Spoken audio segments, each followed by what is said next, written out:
صلی اللہ علیہ وسلم اما بعد۔ بھائیوں، بزرگوں اور دوستوں، ہم لوگ کلورس کے اس مسجد میں کچھ بزرگ کو ملنے کی فکر کرتے ہیں۔ آپ کی مسجد ماشاء اللہ بہت صاف ستھری، بہت اچھی ہے۔ نماز میں امام صاحب نے بہت اچھی پڑھی۔ اللہ تعالیٰ مسجد کو، مسجد کے منتظمین کو جزائے خیر عطا فرمائے۔ مسجد بند تو جاتی ہے لیکن بعد میں اس کے صاف ستھرے رکھنے کا اہتمام کم ہوتا ہے۔ آپ کی مسجد ماشاء اللہ بنی بھی اچھی ہے اور انتظام بھی اس کا اچھا ہے، اور آپ حضرات کی وابستگی اور تعلق بھی آپ کا اپنے علماء سے بہت اچھا ہے۔ اس لیے آپ عشاء کی نماز کے بعد مفتی عبدالقیوم صاحب کی دعوت پر تھوڑی دیر بیٹھ گئے ہیں کہ ہم ان حالات کے بارے میں کچھ مذاکرہ کریں جو حالات چل رہے ہیں۔ میرے دوستو، دنیا کے حالات بھی آپ کے سامنے ہیں، ملک کے حالات بھی آپ کے سامنے ہیں، اور آپ کی ریاست کے، آپ کے شہر کے حالات بھی آپ کے سامنے ہیں۔ ان سارے حالات کو لوگ الگ الگ طرح سے دیکھتے ہیں۔ جیسے ایک کاغذ ہے، اس پہ کچھ لکھا ہوا ہے تو جو بھی اسے دیکھے گا اپنے الگ الگ حساب سے دیکھے گا۔ پرنٹنگ پریس والا الگ حساب سے دیکھے گا، کاغذ کی فیکٹری والا الگ حساب سے دیکھے گا، لکھنے والا الگ حساب سے دیکھے گا۔ چیز یہ ہوتی ہے جتنی آنکھیں اسے اتنی طرح سے دیکھیں۔ اول تو ہم کو ان حالات کو کیسے دیکھنا چاہیے، جو حالات ہیں ان کو ہم کو کیسے دیکھنا چاہیے۔ کیا جیسے دنیا کے خبریں لکھنے والے نیوز ایجنسی والے دیکھتے ہیں ویسے دیکھنا چاہیے، یا جیسے پوری دنیا میں سیاست کرنے والے حالات کو دیکھتے ہیں ویسے دیکھنا چاہیے، یا جیسے تاجر لوگ تجارت کرنے والے دیکھتے ہیں ویسے دیکھنا چاہیے، کیونکہ الگ الگ طرح سے لوگ دیکھتے ہیں۔ اور یہ دنیا کی ہر چیز کے ساتھ ساتھ آپ جس آٹے سے روٹی پکا کر کھاتے ہیں اس آٹے کو بھی لوگ الگ الگ نظروں سے دیکھتے ہیں۔ آپ جو سا کپڑا پہنتے ہیں اس کو کفن سلنے والے کو دکھایا جائے گا اپنے حساب سے دیکھے گا، اور سیکنڈ ہینڈ بیچنے والے کو دکھایا جائے اپنے حساب سے، فینسی ٹیلر کو دکھایا جائے اپنے حساب سے دیکھے گا۔ تو سب سے پہلے تو ہم کو اور آپ کو سمجھنا چاہیے کہ ہم کو حالات کو کس آنکھ سے دیکھنا چاہیے۔ زیادہ پریشانی اور گھبراہٹ اسی لیے ہوتی ہے کہ ہم حالات کو ان آنکھوں سے دیکھنا چاہتے ہیں جیسے دنیا کے اور لوگ دیکھتے ہیں، اور اسی لیے زیادہ گھبراہٹ اور پریشانی ہوتی ہے۔ ان حالات کو بصیرت کی نظر سے دیکھنا چاہیے، عبرت کی نظر سے دیکھنا چاہیے، نصیحت کی نظر سے دیکھنا چاہیے، اور اس میں ہم کیا کر سکتے ہیں، ہماری مسئولیت کیا ہے، اس نظر سے دیکھنا چاہیے۔ ہر آدمی ہر کام تو نہیں کر سکتا۔ آپ کے جسم کے اندر الگ الگ اللہ نے اعضاء بنائے ہیں، آنکھ اپنا کام کرتی ہے، کان اپنا کام کرتا ہے۔ اب اگر آنکھ کی بینائی کم ہونے لگے تو کان تو اس کو اپنا حصہ نہیں دے سکتا، کیونکہ کان کا کام بھی ضروری ہے، آنکھ کا کام بھی ضروری ہے، دانت کا کام بھی ضروری ہے، زبان کا کام بھی ضروری ہے۔ اب اس وقت کی بڑی پریشانی یہ ہے کہ ہر آدمی دوسرے کے کام میں دخل دیتا ہے۔ ایک تو حالات کو صحیح نظروں سے دیکھتے نہیں، کبھی حالات کو دیکھیں گے سیاست والوں کی نظر سے، کبھی دیکھیں گے تجارت والوں کی نظر سے، کبھی دیکھیں گے جو لوگ خبریں لکھتے رہتے ہیں صحافت والوں کی نظر سے، جرنلزم کی نظر سے، کبھی خود غرضی کی نظر سے دیکھتے ہیں۔ حالانکہ دیکھنا چاہیے آدمی کو نصیحت، بصیرت، ایمان کی نظر سے دیکھنا چاہیے۔ اگر آپ ایمان کی نظر سے دیکھیں گے تو آپ کو اتنی پریشانی نہیں ہوگی جتنی پریشانی آپ کا ہے۔ دوسرے ہی حالات میں دوسروں کے کام میں دخل دیتے ہیں، ہم اپنے کام میں جو ہماری مصروفیت ہے، ہماری ذمہ داری کہ ہم کو کیا کرنا چاہیے۔ ہر آدمی دوسرے کے کام کو اپنا کام سمجھتا ہے، دوسرے کے کام میں دخل دیتا ہے، دوسرے کے حلقے میں دخل دیتا ہے۔ نتیجہ یہ ہے کہ کام اچھا ہونے کے بجائے خراب ہو جاتا ہے۔ چائے پہ شکر ڈالنا بہت اچھا کام ہے، ہر آدمی شکر ہی ڈالتا ہے۔ بریانی میں نمک ڈالنا بہت اچھا کام ہے، اب سب نمک ہی ڈالتے رہے۔ ایک تناسب ہونا چاہیے نا، چاول کتنا، گوشت کتنا، نمک کتنا، مسالہ کتنا۔ اس وقت ہمارا اعتدال بگڑا ہوا ہے، حالانکہ ہماری خصوصیت یہ ہے کہ ہم معتدل امت ہیں، وسط کو کہا گیا ہے کہ اللہ کی امتوں وسط، کہ ہم نے تم کو وسط امت بنایا ہے، ہم نے تم کو معتدل امت بنایا ہے۔ لیکن اس وقت ہم انتہائی غیر معتدل ہیں، انتہائی غیر ضروری چیزوں کو اتنی ضروری قرار دے دیتے ہیں کہ اس کے لیے فرض اور واجبات بھی ہم چھوڑ کے بیٹھ گئے۔ بہت زیادہ لوگ کبھی کبھی تبصرہ کرنے لگتے ہیں حالات پر، اور جو فرض ہے نماز پڑھنا، روزہ رکھنا، اذان کا جواب دینا، ماں باپ کی خدمت کرنا، اپنے گھر کی فکر کرنا، اپنے بال بچوں کی پرورش کرنا، حالات کے پیچھے اتنے مارے پھرنے لگتے ہیں کہ جو فرض ہے اس کو بھی نظر انداز کرتے ہیں۔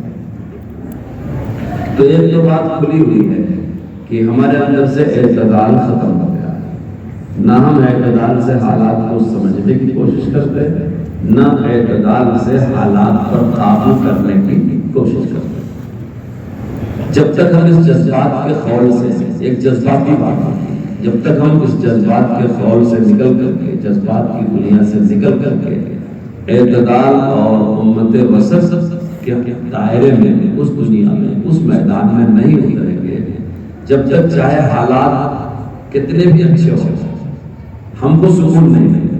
ہمارا سکون غارت کرنے کے لیے خنجر، تلوار، بندوق، بم نہیں۔ اگر کسی سونے والے کو ایک مچھر کاٹ رہا ہے تب بھی اس کو پریشانی ہو جاتی ہے، ایک کھٹمل کاٹ رہا ہے تب بھی اس کو پریشانی بڑھ جاتی ہے، ایک جوں کاٹ رہا ہے جب بھی اس کو پریشانی بڑھ جاتی ہے، ایک چھوٹی سی پھنسی نکل آئی تو اس کو پریشانی بڑھ جاتی ہے۔ تو اگر ہم درست نہیں ہوں گے تو یہ بڑے حالات جو آپ دیکھ رہے ہیں، مسجد اقصیٰ سے لے کر کے گیان وافی کی مسجد تک، یہ تو بڑے حالات ہیں۔ اگر ہم ٹھیک نہیں ہوں گے تو ہم کو چھوٹے حالات بھی متاثر کریں گے، اور اگر ہم ٹھیک ہیں، صحت مند ہیں، معتدل ہیں، اعتدال کو سمجھتے ہیں، حالات کو کیسے لینا چاہیے، کیسے حل کرنا چاہیے، ہم ایسے ہیں تو بڑے سے بڑے حالات بھی ہمارے پیر ہلا نہیں سکتے۔ تو میں اکثر اپنے مسلمان بھائیوں سے جمعیت علماء کے میٹنگوں میں، جیسے آپ کے یہاں آیا ہوں، یہ یہاں کی جمعیت کی میٹنگ ہی ہے، کلول کی جو آپ کی جمعیت علماء ہے جس کو سب جانتے ہیں، میں اکثر اس میں اپنے ساتھیوں سے کہا کرتا ہوں کہ سب سے پہلے تو آپ یہ وعدہ کرو، آپ یہ اپنا مزاج بناؤ کہ ہم کو ایک معتدل امت کی طرح سے زندگی گزارنا ہے، اور جو ہمارے درمیان علماء ہیں ان علماء کو اپنا رہبر، پیشوا، استاد ماننا ہے۔ ہم اپنے ایک بچے کو لاتے ہیں امام صاحب کے پاس کہ اس کو تحیہ سکھا دیجیے، درود شریف سکھا دیجیے۔ جب بچہ مکتب سے پڑھ کے جاتا ہے گھر میں، اور اماں، خالہ، بہنیں اس سے دعا سنتی ہیں، پہلا کلمہ پوچھتی ہیں، دوسرا کلمہ پوچھتی ہیں، اگر وہ بچہ نہیں سنا پاتا تو کہتے ہیں میرے ساتھ ٹھیک سے نہیں پڑھ پاتا۔ یہاں کا مکتب کمزور ہے، یہاں کے مولوی صاحب کی تعلیم کمزور ہے، اگر وہ غلط پڑھے تو کہتے ہیں امام صاحب اچھا نہیں پڑھا۔ آپ اسی پیمانے کو اپنے اوپر لگا لیں۔ اگر آپ کے بچے نے گھر میں جا کر کے اپنی آپا کو، اپنی بہن کو کلمہ، ایمان مجمل، ایمان مفصل، تحیات، درود شریف صحیح نہیں سنایا، غلطیاں کیا، تو استاد کی کمزوری ہے۔ اس کا مطلب بچے نے محنت نہیں کیا، کبھی استاد کمزور نہیں ہوتا۔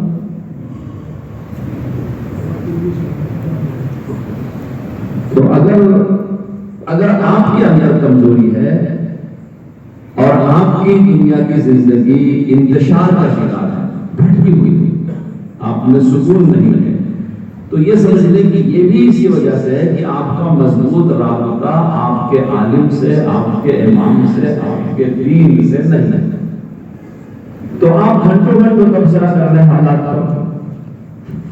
زمین آسمان کی فضا بھری ہوئی ہے، آج کل کے حالات پر اتنے تبصرے ہو رہے ہیں کہ زمین و آسمان کی فضا بھر گئی ہے، اسپیس نہیں خالی ہے، لیکن کوئی آدمی اپنے آپ کو موضوع بنا کر کے ان حالات کو دیکھے، سمجھے، اور میرا جتنا حصہ ہے میں اتنے حصے پر درست ہو جاؤں، ضرورت اس کی ہے، اس کے لیے کوئی تیار نہیں ہے۔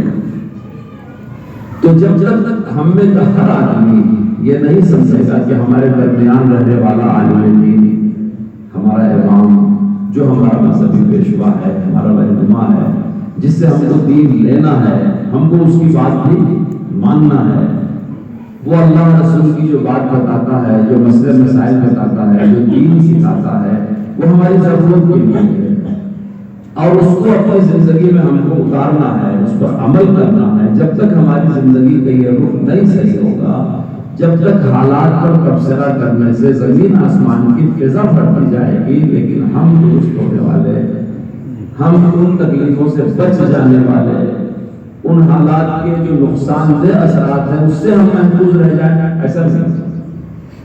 محفوظ جبھی رہیں گے جب ہم اس چھت کے نیچے آئیں، جو چھت اللہ نے، اللہ کے رسول نے، اللہ کے دین نے ہم کو دین کی شکل میں پناہ گاہ دے رکھی، جب اس میں ہم آئیں گے جب محفوظ رہیں گے، اور جب اس میں نہیں آئیں گے تو محفوظ نہیں رہیں گے۔ میں آپ کو مثال دیتا ہوں، چھوٹی سی مثال دیتا ہوں۔ 7 اکتوبر کو فلسطین کے نہتے مسلمانوں کی اسرائیل سے جنگ، 7 اکتوبر سے 7 نومبر، 7 دسمبر، 7 جنوری، آج فروری کی پہلی تاریخ ہو گئی۔ ہم میں سے کتنے لوگوں نے اپنی آنکھوں سے دیکھا ہوگا کہ ہزاروں نہتے بچے، بوڑھے، مریض کے جسم کے اوپر خچے ہو گئے؟ کتنے لوگوں نے دیکھا؟ پوری دنیا چیخ رہی ہے کہ ان کو کھانے کے لیے روٹی نہیں ملتی، پوری دنیا چیخ رہی ہے، علاج کے لیے دوا نہیں ملتی، آپریشن کرنے کے لیے جو سن کرتا ہے انستیشیا کو فراہم نہیں، اسپتال میں بیڈ فراہم، یہ سب وہ باتیں ہیں جو آپ ایک عالم سے زیادہ چاہتے ہیں۔ یہ تو اس وقت کی حالت ہے۔ اب آپ تھوڑا سا پیچھے چلے جائیں تو صحابہ کرام پر جو حالات آئے تھے وہ تو قرآن کہتا ہے کہ ان پر زمین تنگ ہو گئی اور یہ ایسے ہو گئے جیسے کہ مایوس ہونے لگے ہوں، اور اللہ سے وہ اپنے لیے جگہ اور نصرت کی مدد مانگنے لگے، گھر گئے۔ آپ دعوت و تبلیغ سے لگے ہوئے ہیں، فضائل اعمال میں حکایات صحابہ کی تعلیم ہوتی ہے، نہ ہو تو کیجیے، گھروں میں سنائیے، اس میں آپ دیکھیں کہ صحابہ کرام کی زندگیاں کتنے مجاہدوں سے گزری۔ انہوں نے پٹھے چبائے، پیر میں پرانے کپڑے باندھے، ان کو چاروں طرف سے گھیر لیا گیا، محسوس کر دیا گیا۔ آپ صرف حضرت شیخ الحدیث محمد زکریا صاحب کا وہ ایک رسالہ آپ پڑھ لیں اور اس میں آپ جھانک کر کے دیکھیں، دنیا کی 10 کتابیں نہ بھی پڑھیں تو صرف اس میں آپ جھانک کر کے پہلے دور کے مسلمانوں کی جب پریشانیاں دیکھیں گے تو بہت بڑی ہے۔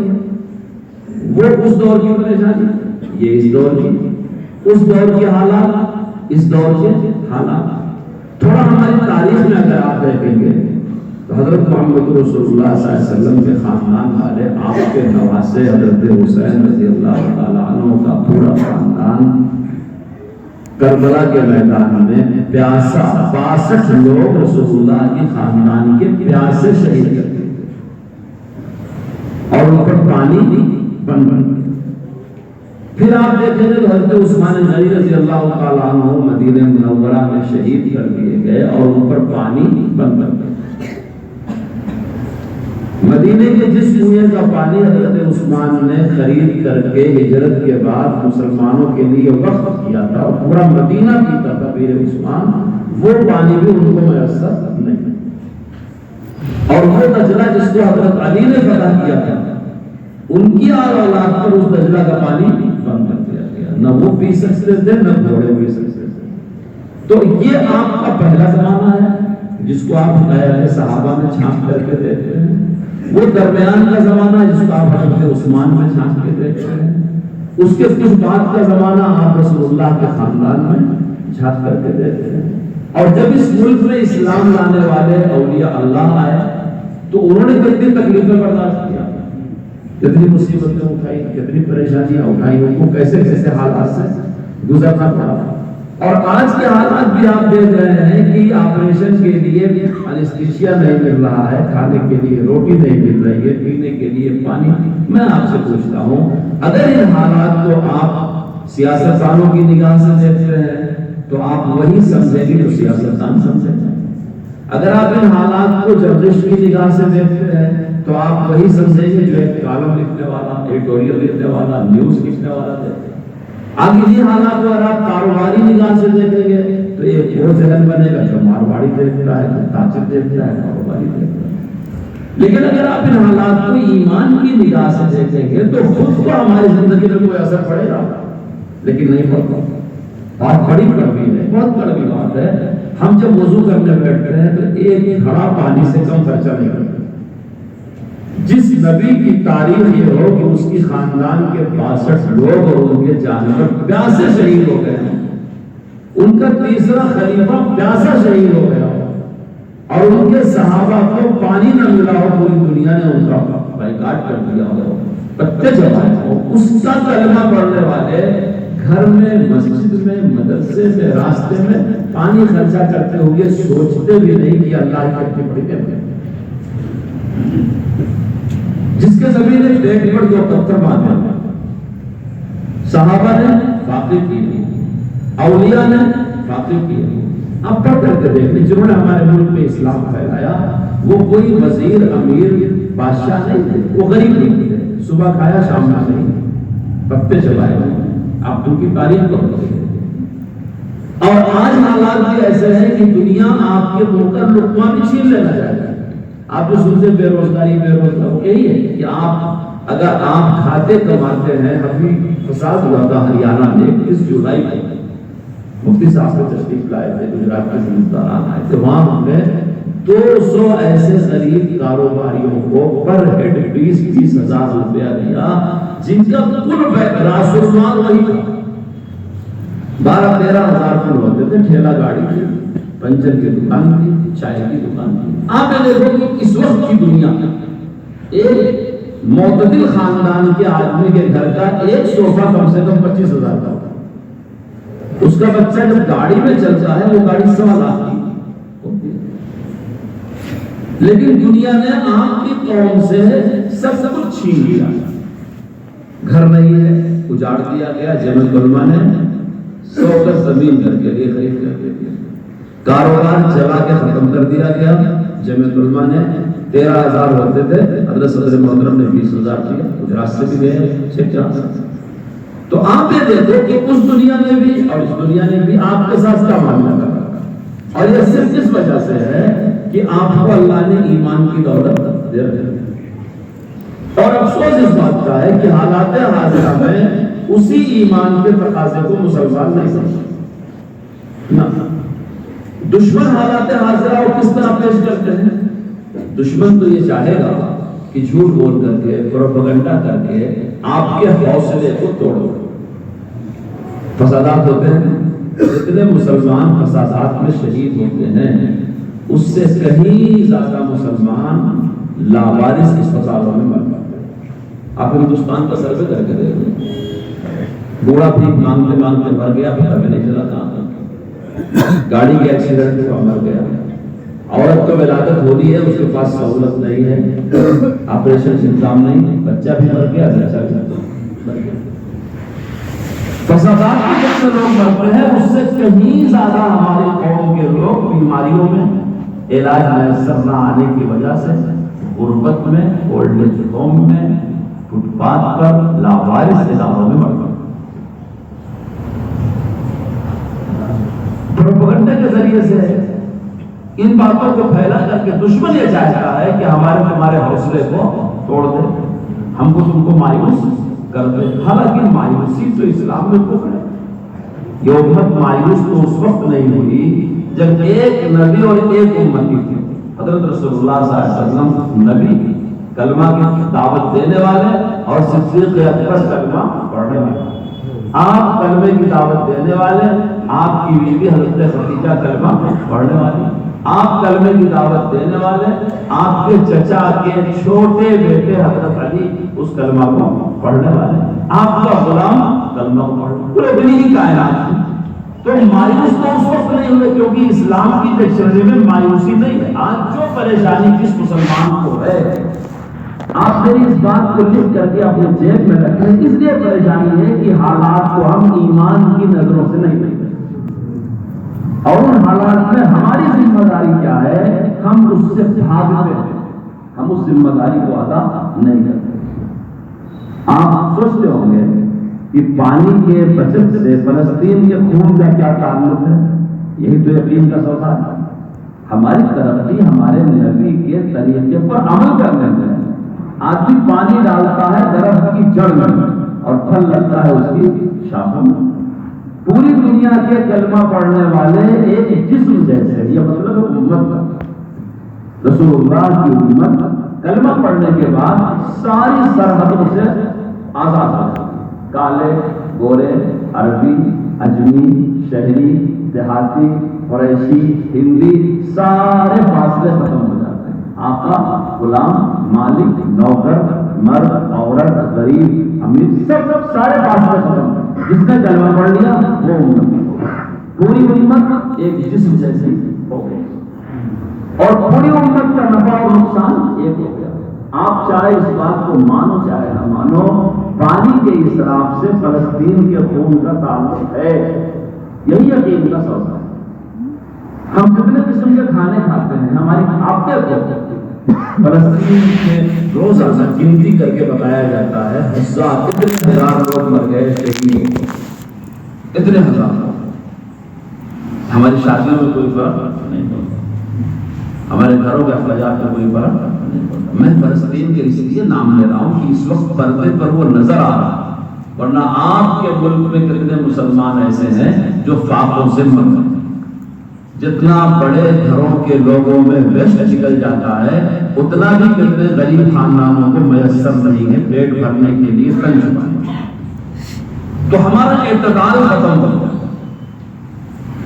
ہم نہیں سمجھتے کہ ہم مددگار ہیں. اللہ نے اس امت کو اس امت کا خود مددگار بنایا اور فرمایا ہے کہ تم اللہ کی مدد کرو, اللہ کے رسول کی مدد کرو. جب تم کسی بندے کی مدد کر رہے ہو تو کیا مطلب, اللہ کی مدد کر رہے ہو. اے ایمان والو, اللہ کی مدد کرو, کیا مطلب اللہ مدد کا محتاج ہے نہیں, اس کا کلمہ پڑھنے والے مسلمان. آج ہمارا نیچر, ہمارا طریقہ مدد کا بالکل نہیں. بھائی بھائی کی مدد نہیں کرتا, شوہر بیوی کی مدد نہیں. اللہ فرمایا ہے ایک دوسرے پر اعتماد کرو.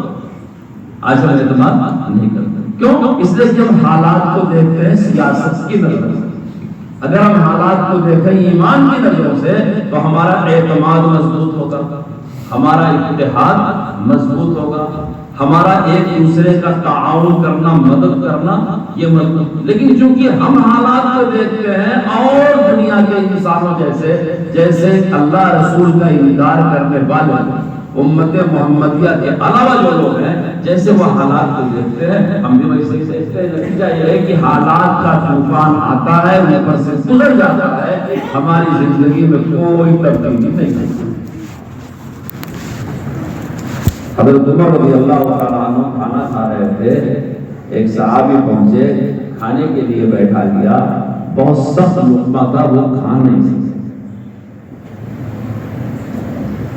سالن میں خشک تھا, کوئی حلق کے نیچے نہیں اتر رہا. تو ان صحابی نے بے تکلف تھے کہا کچھ اس میں بھی تیل ڈال لینا چاہیے تھا. فرمایا کیا ہر مسلمان گھی کا سالن کھا سکتا ہے؟ اللہ کے رسول نے فرمایا کہ وہ مومن نہیں, وہ مومن نہیں, وہ مومن نہیں کہ جس کا پڑوسی جس سے مطمئن نہ ہو. کیا ہم کو یقین ہے ہم تو اپنے آپ کو مومن سمجھتے ہیں اور نمبر اول مومن سمجھتے ہیں. ہم نے حج بھی کیا، ہم نے عمرہ بھی کیا، ہم سحری افطار بھی کراتے ہیں، ہم چندہ بھی دیتے ہیں، ہم نمبر اول مومن ہیں. لیکن ہمارے کتنے رشتے دار ہیں جن کے گھر میں یتیم بچوں کی فیس اسکول میں کوئی ادا کرنے والا نہیں، ان کی لڑکیوں کا کوئی ہاتھ گیلا کرنے والا نہیں، ان بیوہ عورتوں کو کوئی مدد کرنے والا نہیں ہے. اپنے رشتے داروں کی مدد کرنا بقدر رشتہ فرض ہے. تو ہم تو اپنے آپ کو اول درجے کا مومن سمجھتے ہیں، جبکہ ہمارے نبی یہ کہہ رہے ہیں کہ مومن نہیں. کیوں مومن نہیں؟ تم نے پڑوسی کو چھوڑ دیا، رشتے دار کو چھوڑ دیا. حالانکہ مسلمان کی حالت یہ ہونی چاہیے کہ وہ حسن سلوک کرنے میں غیر مسلم کو بھی نہ چھوڑے، کیونکہ یہ امت پیدا ہی ہوئی ہے نفع پہنچانے کے لیے. اللہ نے اس امت کو دنیا میں کیوں پیدا کیا ہے؟ نفع رسانی خلق کے لیے. یہ امت انسان نہیں، اللہ کی ہر مخلوق کے لیے اس امت کا وجود رحمت ہے. آج شوہر کا وجود بیوی کے لیے زحمت ہے، بیوی کا وجود شوہر کے لیے زحمت ہے، بھائی بھائی کے لیے زحمت ہے. جبکہ ہماری اصلی آئیڈینٹی، ہماری اصلی تعریف ہے، ہماری اصلی شکل، اصلی تصویر ہے کہ ہم اللہ کی کسی بھی مخلوق کے لیے زحمت نہیں. ہم سب کی مذمت. حضرت رسول اللہ صلی اللہ علیہ وسلم نے ایک مرتبہ سنا کہ مکہ شریف میں قحط پڑ گیا اور ملک شام سے جو گیہوں وغیرہ آتا تھا اب نہیں ملتا، اور مکے والے بہت پریشان ہیں. وہی مکہ شہر جہاں سے آپ نے ہجرت کیا تھا، جہاں سے آپ کو نکالا گیا تھا، وہی مکہ شہر کی ہجرت کے بعد ان لوگوں نے آپ کا پیچھا کیا تھا. وہی مکے والے ہجرت کے بعد حبشہ جو صحابہ گئے، وہی مکہ والے کی ہجرت کے بعد بدر میں لڑے، احد میں لڑے، خندق میں ناکہ بندی کیا. وہی مکہ والے جنہوں نے مکہ شریف میں رہتے ہوئے 3 سال تک آپ کا شوشل کیا. کوئی میرے جیسا ہوتا تو خوش ہوتا کہ اچھا ہے کلور سے میں چلا آیا، برباد ہو جائے گا. جب نکال دیا مجھے گاؤں والوں نے، بستی والوں نے، تو برباد ہو جائے گا. اچھا ہے. مگر اللہ کے رسول جب پتہ چلا کہ مکہ میں قحط ہے اور قحط کی وجہ سے مکے کے لوگ پریشان ہیں، خبریں آئیں، تو آپ نے اپنی مسجد میں مشورہ بلایا اور مشورہ بلا کر کے اپنے صحابہ سے کہا کہ ہمارے شہر مکے میں قحط آیا ہوا ہے، تم لوگ اکٹھا کرو امداد، میں مکہ امداد بھیجوں. مزاج اتنا بنا ہوا تھا مخلوق کو نفع پہنچانے کا، انسانی ہمدردی کا، لوگوں کی مدد کا اتنا مزاج بنا ہوا تھا. کسی نے اٹھ کے نہیں کہا کہ رسول اللہ بدر میں لڑ چکے ہیں، احد میں لڑ چکے ہیں، خندق میں لڑ چکے ہیں، ابھی ہماری تلواروں سے خون ٹپک رہا ہے، ہمارے زخم ابھی نہیں سوکھے ہیں، اور آپ اس قوم کو امداد بھیجنے کی بات کر رہے ہیں. کسی نے نہیں کہا. کیوں؟ اس لیے کہ اسلام کی بنیاد میں پڑا ہوا ہے انسانوں کی ہمدردی. یہ دیکھے بغیر کہ اس کا کیریکٹر کیا ہے، اس کا مذہب کیا ہے. دنیا کا آج بھی قانون ہے، اگر کوئی قاتل پکڑا جائے اور اس کو چوٹ لگ جائے تو اس کو جیل سے پہلے اسپتال لے جائے. دنیا کا آج کا طریقہ ہے، انسانیت ہے. اگر کوئی مصیبت زدہ ہے تو دشمنیاں بھول جاؤ، کبھی دشمن رہا ہوگا، آج اس کو پانی پلاؤ، کھانا کھلاؤ، سایہ دو، علاج کرو، مدد کرو، دعا کرو، اس کو کردار سے جیتنے کی کوشش. یہ حسین خوبصورت کیریکٹر اسلام کا. حالات بدلنے کے بعد، بگڑنے کے بعد بھی مسلمان چند فیصدی بھی اس کیریکٹر کو نہیں اپنایا. جمعیت علماء ہند ہر جگہ مدد کرتی ہے. اب اسکالرشپ حضرت یہاں فہرست بن رہی ہے دلی میں. ہم اپنی جمعیت سے 2 کروڑ روپیہ اسکالرشپ مسلمان بچوں کو بانٹتے. بہت سے لوگ سمجھتے ہیں کہ جمعیت علماء خالی مولوی ملاؤں کی جماعت نہیں. جمعیت علماء یہ چاہتی ہے کہ مسلمان حافظ بنے، عالم بنے، مفتی بنے، دین سیکھے، مگر وہ یہ بھی چاہتی ہے کہ انجینئر بنے، ڈاکٹر بنے، ماسٹر بنے، یہ قوم اپنے پیر پہ کھڑی ہو. اسی لیے ہر سال جمعیت علماء اسکول کالج میں پڑھنے والوں کو اسکالرشپ تقسیم کرتے. وہ اسکالرشپ خالی مسلمان بچوں کو نہیں دیتے، غیر مسلم کو دیتے. علاج کا پیسہ خالی مسلمان کو نہیں، اچھے خاصے دینداروں کو بھی سمجھانا مشکل ہوتا ہے کہ ہم یہ کیوں کرتے ہیں۔ اگر مسلمان یہ جانے کہ ہمارے نبی نے کیا ہے تو ہم سے کوئی نہیں پوچھے کیوں کرتے ہیں، مگر مسلمان یہ جانتا نہیں کہ ہمارے نبی نے انسانوں کی مخلوق کی خدمت کیسے کی۔ کسی نے آپ کے مجمع میں یہ نہیں کہا کہ رسول اللہ آپ غضب کی بات کرتے ہیں، ان کو امداد بھیجیں گے جنہوں نے ہم کو نکالا ہے۔ آج جو ہمارے اندر انتقام کا جذبہ ہوتا ہے اور ملک میں بہت ساری جگہ فساد اسی لیے بڑھتا ہے کہ ظلم کوئی کرتا ہے، ہمارے بہادر بدلہ کسی نے چلا جائے، جبکہ اسلام ایک انصاف کا مذہب ہے۔ اگر ایک بھائی پر جرم ہے دوسرے بھائی کو آپ نہیں سزا دے سکتے۔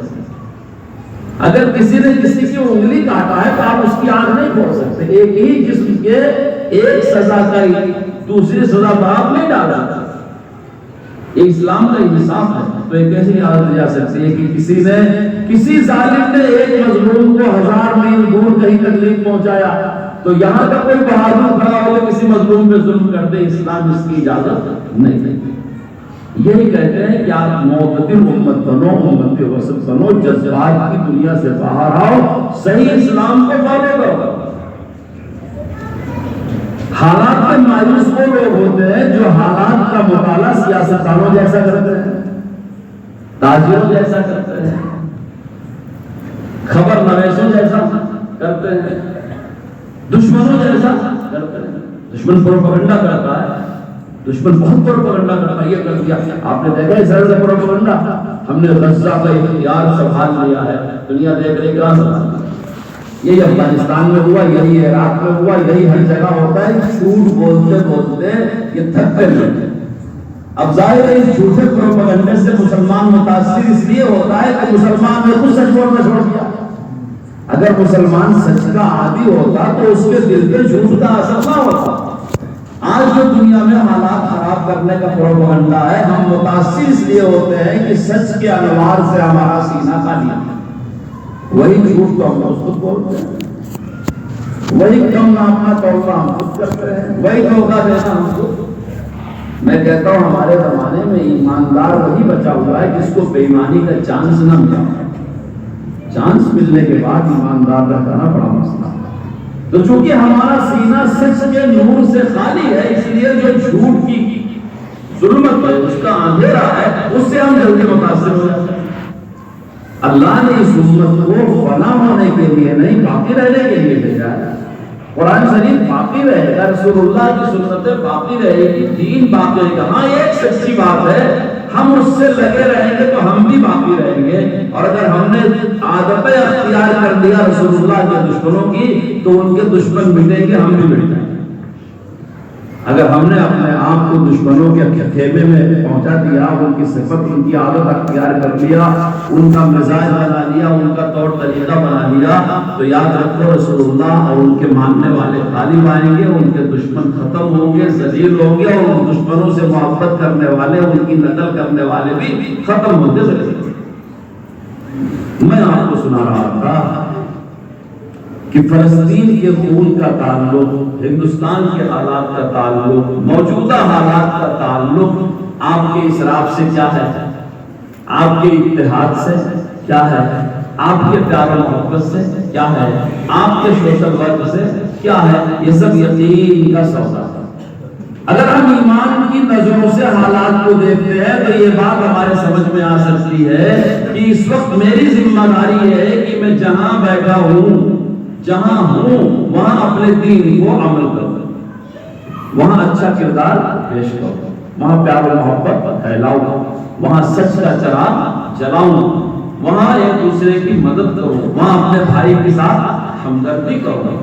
اگر ہم نے ایمان کی نظروں سے حالات کو نہیں دیکھا ہے، دوسری نظروں سے دیکھا ہے، تو کبھی بھی ہم اپنے اعمال کی اصلاح پر نہیں آ سکتے۔ ایسے 20 حالات آئیں گے اور جائیں گے، ہم سدھرنے والے نہیں۔ نہ ہماری شادیوں میں خرچ میں کمی ہوگی، نہ ہمارے عیش پرستی میں کمی ہوگی، نہ ہمارے آپس کی دشمنیوں میں کمی آئے گی، نہ آپس کی دوریوں میں کمی آئے گی، نہ ایک دوسرے پر الزام تراشی میں۔ یعنی جتنی خصلتیں کفار و مشرکین اور منافقین کی ہیں، ہمارے اندر سے ختم نہیں۔ اگر حالات کو ہم ایک ایمان والے بندے کی طرح سے دیکھیں گے تو ایک جھٹکا کافی ہے ہماری توبہ کرنے۔ میں آپ کو سنا رہا تھا حضرت رسول اللہ صلی اللہ علیہ وسلم نے اپنی مسجد نبوی میں چندے کی اپیل کیا مکہ کے تحت کے لیے، تو انہی انصار اور مہاجرین نے پیسے لا کر کے دیے۔ سیرت کی روایت میں لکھا ہوا ہے 800 اشرفیہ، کتنی؟ 800 دینار، درہم دینار سے چھوٹا ہوتا، دینار بڑا ہوتا۔ اگر ایک دینار ایک تولے کا ہو تو پرانے لوگ جانتے ہیں ایک تولہ تقریباً 12.25 گرام کا ہوتا۔ اصلی دینار اور نقلی دینار میں یہ فرق ہے، جس میں زیادہ ملاوٹ ہوتی تھی اسے نقلی دینار کہتے ہیں، اور جس میں زیادہ سونا ہوتا تھا اس کو اصلی دینار کہتے ہیں۔ تو 12.25 گرام میں اگر 6 گرام بھی اصلی سونا آپ مان لیں تو آپ 6 کو 800 سے ضرب دے کتنا ہوگا؟ اس وقت 1 گرام سونا کتنے کا ہے؟ حساب کتنے کا ہے؟ 6000 کا 1 گرام سونا اس وقت ہے۔ کتنے کا؟ 6000 روپے کا 1 گرام سونا ہے، تو 6 گرام کتنے کا ہو گیا؟ 36,000۔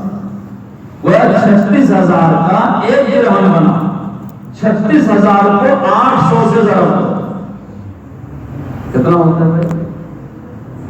36,000 کو پہلے 10 سے ضرب دو تو کتنا ہوگا؟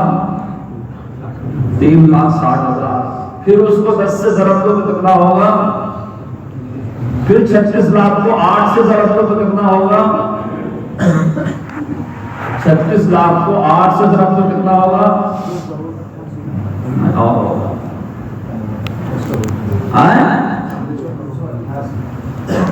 عقل دنگ ہو رہی ہے نا؟ یہ کس نے بھیجا امداد؟ ان صحابہ نے جو مہاجر تھے، ان صحابہ نے جو انصار تھے، ان صحابہ نے کہ خندق میں جن کے پیٹ پر پتھر پڑا، اور ان صحابہ نے جن کے گھر والوں نے جن کو اپنے گھروں سے نکالا۔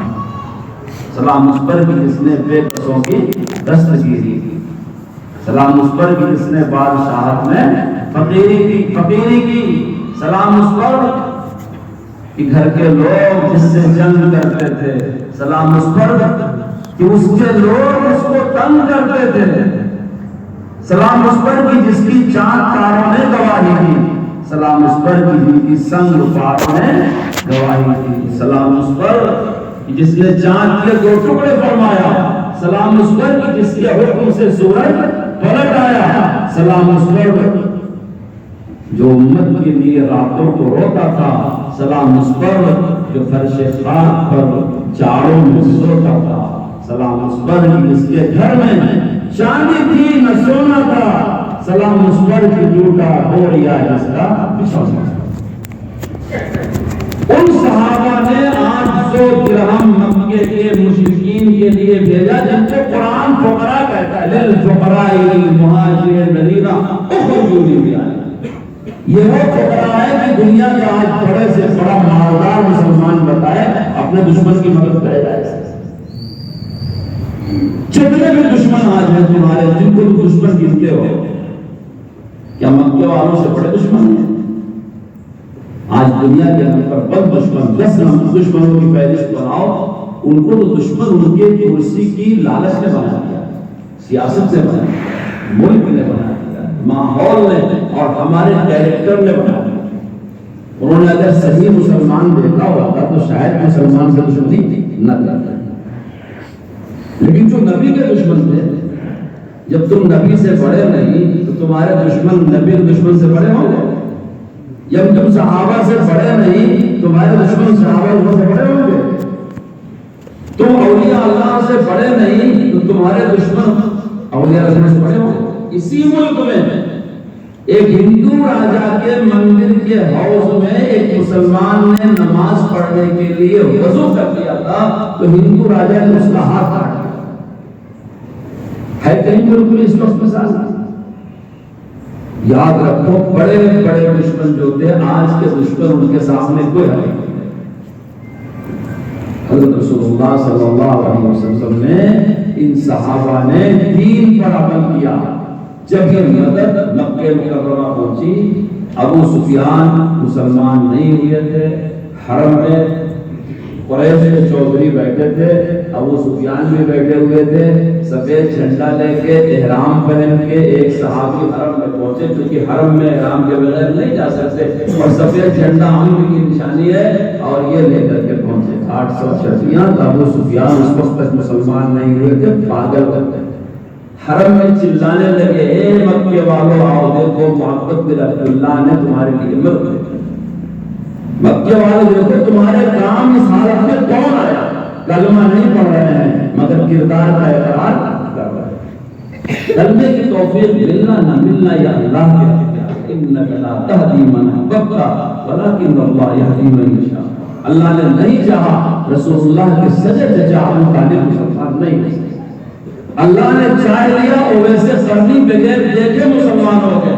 نجاشی حبشہ کا بادشاہ بغیر دیکھے مسلمان ہو گئے.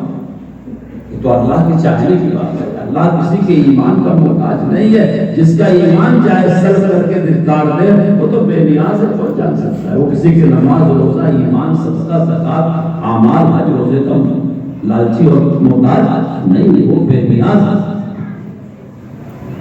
کردار کو مانا. اسی لیے پہلے زمانے میں جب کوئی مسلمان ہوتا تھا تو اس کے خاندان والے اگر مسلمان نہیں ہوئے ہیں تو اسلام کے معتقد ضرور ہوگا. لاکھوں غیر مسلم آج بھی دنیا میں ہیں، وہ مسلمان نہیں ہوئے، ان کے رشتہ دار مسلمان ہوئے، باپ دادے ہوئے، لیکن وہ آج بھی اسلام کے معتقد ہیں. ان کو عقیدت ہے، اسلام کا احترام ہے. اور جب ہم نے وہ طریقہ چھوڑ دیا صحابہ والا، تابعین والا، اماموں والا، اولیاء اللہ والا، تو اب کیا ہوتا ہے؟ بڑی تنظیمیں بنانے کے بعد، بڑا دعویٰ سینٹر کھولنے کے بعد، بڑے کتاب چھاپنے کے بعد، بڑی سیڑھیاں پھیلانے کے بعد کوئی ایک جنگل میں اسلام میں داخل ہوتا ہے اور اس کے پورے خاندان 20 کیس ہوتے ہیں. آپ دیکھو حالات حاضرہ یہ نہیں ہے. حالات حاضرہ یہ ہے جو میں آپ سے بتا رہا ہوں.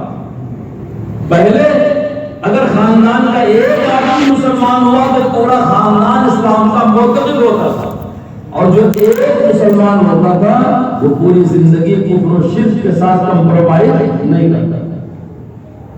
توحید پر، رسالت پر، رسول اللہ کے طریقے پر مضبوطی کے ساتھ کھڑا ہوا.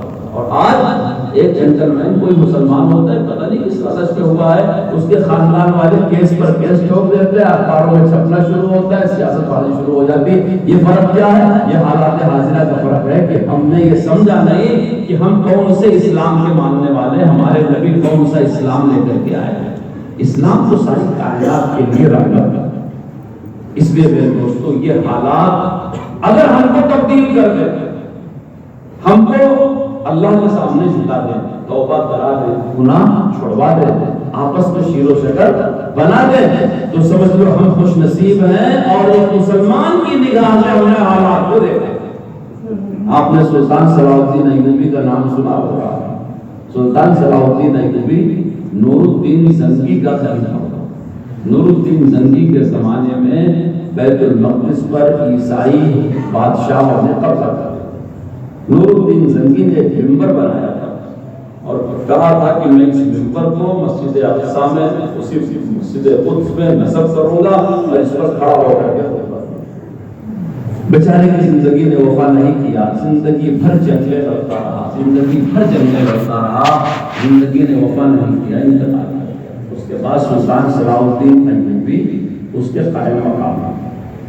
پورے عالم اسلام کی امید سلطان صلاح الدین ایوبی سے تھی کہ یہ مسجد اقصی کو آزاد کرائے اور نور الدین کا منبر وہاں نصب کرے گا. اس نے بھی جنگل شروع کر دیا. میں نے ابھی جب آپ سے کہا کہ جیسے آپ اپنے بیٹے کا استاد مسجد کے امام کو سمجھتے ہیں، آپ اپنا بھی استاد مانو. اس کی کمزوریاں، اس کی تعلیم یہ کرتے ہیں تو آپ بھی تو ان سے سیکھو. اس چھوٹے بچے کا تحیات اگر غلط ہے تو اس کی نماز میں فرق پڑنے والا نہیں، کیونکہ وہ تو غیر مکلف چھوٹا بچہ. اگر آپ کا درود شریف، آپ کا تحیات، آپ کا رکوع سجدہ غلط ہے تو آپ کا تو فرضی ادا نہیں ہوگا. تو ایسے سلطان صلاح الدین ایوبی کو مصر کے علماء نے کہا کہ بادشاہ سلامت آپ نے فوج کی طاقت تو بہت بنا لیا ہے اور آپ کی فوج ریہرسل سے کر رہی ہے، گھوڑے اونٹ بھی آپ کے پاس بہت ہے، اسلحہ بھی بہت ہے، لیکن آپ کو معلوم ہونا چاہیے کہ وہ مسجد اقصیٰ ہے، اس کی تولیت ان مسلمانوں کو ملے گی جو اللہ کے نیک بندے ہوں گے، جو اللہ کے سامنے جھکنے والے ہوں گے، جو گناہوں سے ایک مومن کے بچنے والے ہوں گے۔ کافر کہا جب تک آپ مصر سے زنا ختم نہیں کرائیں گے، سود ختم نہیں کرائیں گے، قصاب بازاری ختم نہیں کرائیں گے، ظاہری طاقت جتنی چاہے بنا لے، مسجد اقصیٰ آپ کے ہاتھ کو واپس نہیں دے۔ سلطان صلاح الدین ایوبی نے اس کے بعد پوری توجہ لگائی مسلمانوں کو توبہ کرانے۔ اس کے زمانے کے مصر ایک مہذب بڑا شہر تھا، لاکھوں کی آبادی مصر کی تھی۔ مصر کے مسلمانوں نے حالات کو دیکھ کر کے توبہ کی، داڑیاں درست کیا، شراب کی بھٹیاں بند کیا، آپس کی دوریوں کو ختم کیا، قتل، رہزنی، غارت گری، جتنے قسم کا گناہ تھا سب سے توبہ کی۔ لکھا ہے مورخین نے کہ اس دور میں دور دور تک گلی میں کوئی ایسا نظر نہیں آتا تھا جو کھل کر کے اس کو فجور کرتا تھا۔ ہر مسلمان نے سمجھا کہ میرے عمل کو جو میں گھر کے اندر بھی کر رہا ہوں مسجد اقصیٰ سے گہرا تعلق ہے۔ اگر میں نے تنہائی کی کوٹری میں اپنی بیوی کے اوپر ظلم کیا تو یہ بھی اللہ کو پسند نہیں ہے۔ اگر میں نے اپنے چھوٹے بچوں کی قتل بھی کیا یہ بھی اللہ، اس سے بھی مسجد اقصیٰ سے گہرا تعلق ہے۔ اگر میں جوان ہوں میں نے اپنے بوڑھے ماں باپ کے دل کو تنگ کیا، ان کی نافرمانی کیا تو اس سے بھی مسجد اقصیٰ کا تعلق ہے۔ سلطان صلاح الدین ایوبی اپنے ارادوں میں جب کامیاب ہوگا جب ہم 100% دین پر کھڑے ہونے کی کوشش کریں۔ آج بھی دنیا بھر کے مسلمانوں کو یہی پیغام ہے، ان کو یہی کرنا ہوگا۔ ہم ہتھیار لے کے تو فلسطین نہیں جا سکتے، لیکن اپنے گھر کے حالات کو اچھے کر سکتے ہیں، پڑوسیوں سے اچھے تعلقات کر سکتے ہیں، اپنی مسجدوں میں آپ تلاوت کی رونق تو لا سکتے ہیں، آپ غریبوں کی مدد تو کر سکتے ہیں۔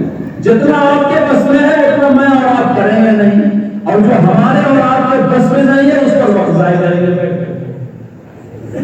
جب مسلمانوں نے سچی پکی توبہ کیا تو سلطان صلاح الدین ایوبی مصر سے روانہ ہوا اور اپنے خطیبوں سے کہا کہ جب جمعہ آئے تو جمعہ کے دن منبر پر کھڑے ہو کے خطیب جب دعا کرتا ہے تو وہ دعا کی قبولیت کے وقت ہوتا ہے۔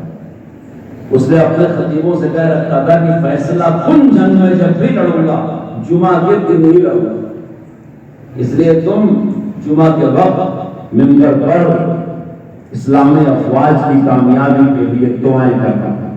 عین وقت ہوگا جب یہاں مصر کی مسجدوں میں جمعہ کے خطبے میں خطیب دعا کرتا ہوگا اور ہمارے نوجوان مجاہدین اللہ کے راستے میں جہاد کریں۔ کوئی شہید ہوگا، کسی کی لاش تڑپے گی، کسی کا جھنڈا سر بلند ہوگا اور ہم بیت المقدس میں داخل۔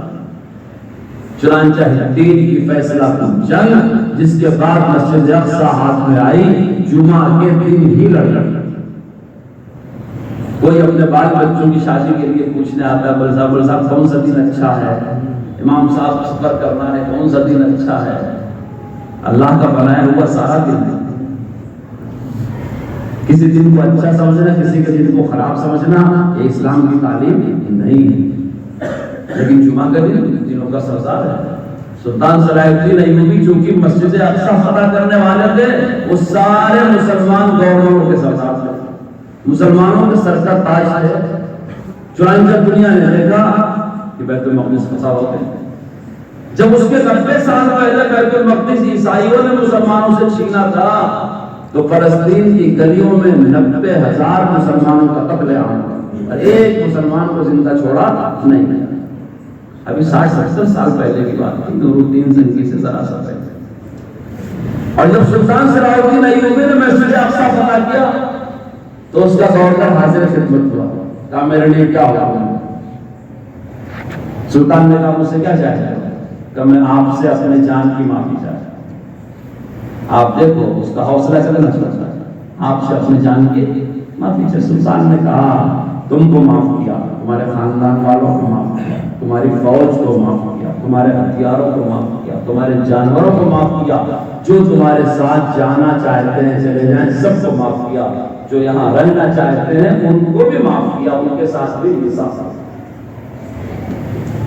اس کی زبان سے نکلا کہ لیکن جب 90 سال پہلے عیسائی بادشاہوں نے اس شہر کو مسلمانوں سے چھینا تھا تو ہم نے کسی ایک کلمہ پڑھنے والے کو زندہ نہیں چھوڑا تھا۔ ہاں ہم کو یہ تعلیم ہمارے نبی نے دیا ہے، ہم جس کا کلمہ پڑھتے ہیں اس کا نیچر، اس کا کردار، اس کا اخلاق یہی ہے کہ وہ معاف کرنے پر یقین رکھتا ہے، انتقام لینے پر یقین نہیں رکھتا۔ میں صلاح الدین ہوں، ان کے ساتھ گلاب، ارض گلاب تھا، کئی کروڑ۔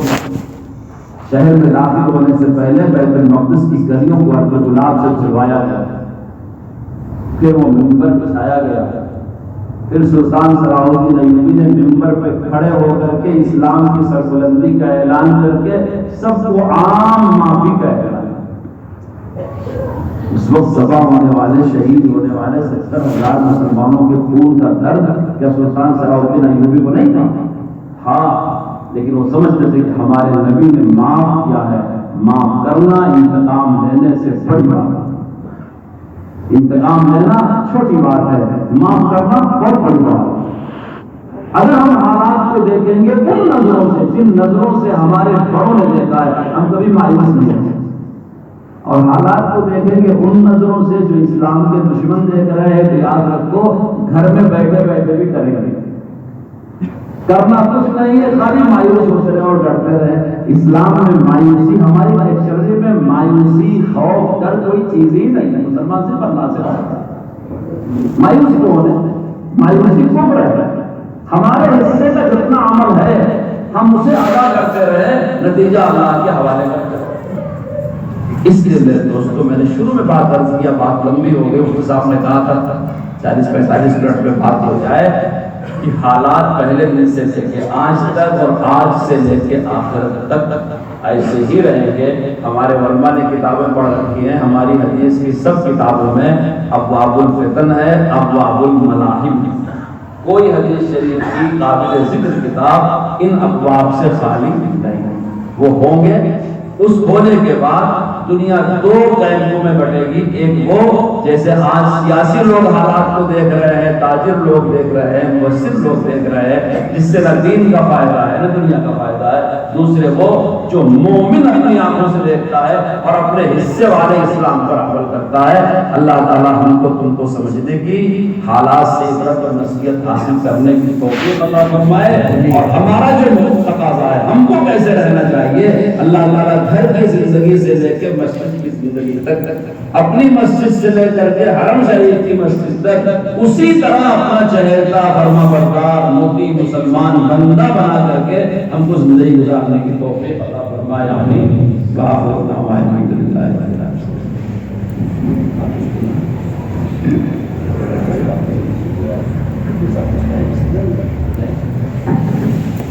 اللهم صل على سيدنا محمد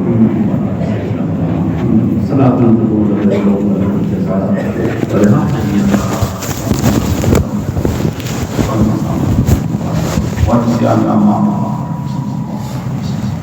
یا اللہ ہمارے اس بیٹھنے کو قبول فرما، پہلے سننے کو قبول فرما، عمل کی توفیق عطا فرما۔ یا اللہ پورے عالم کے مسلمانوں پر رحم فرما، پورے عالم میں امن و امان قائم فرما، اور پریشان حال کی پریشانی کو دور فرما، جو جس طرح سے مبتلا ہے سب کو راحت اور نجات عطا فرما، حاضرین کے دل کی جائز مرادوں کو پورا فرما، جو بیمار ہیں ان کو شفا عطا فرما، جو بے روزگار ہیں ان کو حلال روزگار نصیب فرما، جو پڑوسیوں کے شر سے پریشان ہیں ان کے پڑوسیوں سے ان کو راحت عطا فرما، ہم کو بھی بہترین پڑوسی بنانا، ہر انسانی اور شیطانی شرور و فتن سے ہم سب کی حفاظت فرما، تمام روحانی اور جسمانی امراض سے ہم سب کو شفاء کاملہ عاجلہ عطا فرما۔ یا اللہ اپنے نیک بندوں میں شامل فرما، دنیا میں بھی نیک بندوں کے ساتھ رکھا، ہمارا حشر بھی اپنے نیک بندوں کے ساتھ فرما۔ یا اللہ اپنی محبت عطا فرما، اپنے پیارے نبی کی محبت عطا فرما، اپنی کتاب قرآن شریف کی محبت عطا فرما، پیارے نبی کی سنتوں کی محبت عطا فرما، اسے اپنانے پھیلانے کی توفیق عطا فرما۔ الہ العالمین دین کے لیے کی جانے والی ہر چھوٹی بڑی کوشش کو کامیاب فرما، ان کوششوں کو ذریعہ اور بہانہ بنا کے پورے عالم میں دین کا بول بالا فرما۔ یا اللہ دین کے خلاف آنے والی ہر چھوٹی بڑی سازش کو محض اپنے فضل و کرم سے ناکام فرما۔ یا اللہ پورے عالم میں باطل کا منہ کالا فرما۔ یا اللہ اسلام اور مسلمانوں کو غلبہ نصیب فرما، اپنے مخالفین معاندین کو سرنگوں فرما، اسلام کے پھلنے پھولنے کے اسباب پیدا فرما، اسلام پر عمل کرنے میں ہم سے جو کوتاہیاں ہو رہی ہیں اسے معاف فرما۔ یا اللہ ہمارے جوان بچے اور بچیوں کو حیا عطا فرما، عفت عطا فرما، پاک دامنی عطا فرما، ان کو حوصلہ اور ہمت نصیب فرما، ان کی ہر طرح کے منکر اور مکارہ سے حفاظت فرما۔ یا اللہ جب تک ہم ہماری نسلیں اس دنیا میں زندہ رہیں اسلام اور ایمان کے ساتھ زندہ رہیں، دین پر ثابت قدمی عطا فرما، دین پر عمل کرنے کے لیے راستے کی رکاوٹوں کو دور فرما۔ جب ہمارا آخری وقت تو کلمے اور ایمان کی موت عطا فرما، قبر حشر کی منزلیں آسان فرما دے، ہم سب سے بلا حساب کتاب کے جنت کا داخلہ نصیب فرما دے، جنت میں اپنا دیدار عطا فرما دے، اپنی دائمی رضا نصیب فرما دے، جنت میں پیارے نبی حضرت محمد رسول اللہ کا ساتھ عطا فرما دے۔ ہماری ساری دعاؤں کو جو ہم نے پہلے کیا اب کر رہے ہیں آئندہ کریں گے یا کرنا چاہیے تھا مگر بھول گئے، ان ساری دعاؤں کو محض اپنے فضل و کرم سے اپنے پاک نبی حضرت محمد رسول اللہ کے واسطے سے قبول و منظور فرما۔ سبحان ربک رب العزة عما یصفون وسلام علی المرسلین والحمد للہ رب العالمین۔